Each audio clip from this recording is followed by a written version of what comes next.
बिस्मिल्लाहिर्रहमानिर्रहीम। अस्सलामु अलैकुम दोस्तों, कैसे आप सब। मैं उम्मीद करता हूँ कि आप सब खैरियत से होंगे और मेरी दुआ है कि आप हमेशा खैर व आफियत से रहें।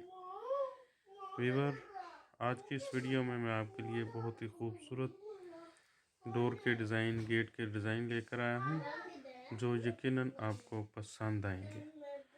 मेरी रिक्वेस्ट है कि आप वीडियो अंत तक ज़रूर देखें और मेरे चैनल को सब्सक्राइब करें और चैनल को विज़िट करके बहुत सी इंटीरियर के रिलेटेड वीडियोस देख सकते हैं जो यकीनन आपको पसंद आएंगी।